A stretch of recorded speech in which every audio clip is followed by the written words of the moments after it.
આજરોજ તારીખ 12/12 રોજ અમારી સદભાવના મલ્ટીસ્પેશિયાલિસ્ટ હોસ્પિટલનું રાજકીય, સામાજિક અને ધર્મગુરુની હાજરીમાં ગ્રાન્ડ ઓપનિંગ કરવામાં આવેલું છે. આજ અમારી સદભાવના હોસ્પિટલમાં 60 બેડની સુવિધા છે, જેમાં સર્જરી વિભાગ, ગાયનેક વિભાગ, બાળરોગ વિભાગ, ઓર્થોપેડિક વિભાગ, યુરોલોજી વિભાગ એવા જુદા જુદા વિભાગો ચાલુ કરવામાં આવેલ છે. તેમજ અમારી સદભાવના મલ્ટીસ્પેશિયાલિસ્ટ હોસ્પિટલમાં ટૂંક સમયમાં પીએમજે યોજના, કેશલેસ સારવાર, અકસ્માત સારવાર યોજના ચાલુ કરવામાં આવશે અને લોકોને જૂનાગઢ કે રાજકોટ ધક્કો ખાવાની જરૂર નહીં પડે. 60 બેડની. એક આનંદની વાત છે. ઉપલેટાના આંગણે એટલે ધોરાજી ઉપલેટા જે બાયપાસ આવેલું છે એ બાયપાસની અંદર એક સદભાવના જનરલ સદભાવના હોસ્પિટલનું એક આજે ઉદ્ઘાટન છે.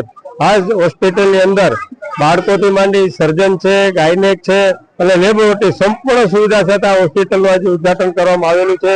ઉપલેટાને જે એક ટ્રાફિકની સમસ્યા હતી, એક ટ્રાફિકની સમસ્યાનો પ્રશ્ન હલતા છે અને લોકોને જે કંઈ બહાર જવું પડતું હતું એ જગ્યાએ બહાર નહીં જવું પડે અને સંપૂર્ણ સુવિધા આ જ જગ્યા ઉપર મળશે અને ખરેખર આનંદની વાત છે. અને આનંદથી ઉપલેટાને આંગણે જો આવી સુવિધાઓ મળતી હોય, આવી હોસ્પિટલો બનતી હોય તો ખરેખર લોકોને વધારે લાભ મળશે. અને અન્ય જગ્યાએ જે એક જગ્યાએથી બીજી જગ્યાએ જવું પડતું હોય, ધોરાજી, જુનાગઢ, રાજકોટ જવું પડતું હતું એ અટાણે નહીં જવું પડે અને આ હોસ્પિટલથી ગામ લોકોને આનંદ છે. જોઈ છે કે પૂર્ણ પ્રકારમાં આ લોકો ઉદઘાટનની અંદર ગામજનો આવ્યા છે અને એક જ વાત છે કે ખરેખર આ એક હોસ્પિટલની જે જરૂર હતી એ સંપૂર્ણ સુવિધા ઉપલેટાને મળી છે અને આનંદની વાત છે.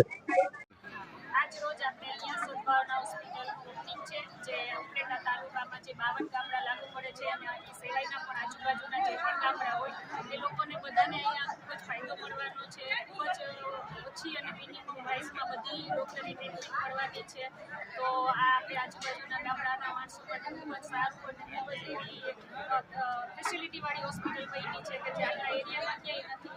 તો આ બધા તાલુકાના બધા માણસોને ખૂબ લાભ મળે એવી બધાને શુભેચ્છા અને પબ્લિકને ખૂબ ફાયદો થાય એવી બધાને વિનંતી કે લોકો બધા આવી અને લોકોનો શું કહેવાય ટ્રીટમેન્ટ લે.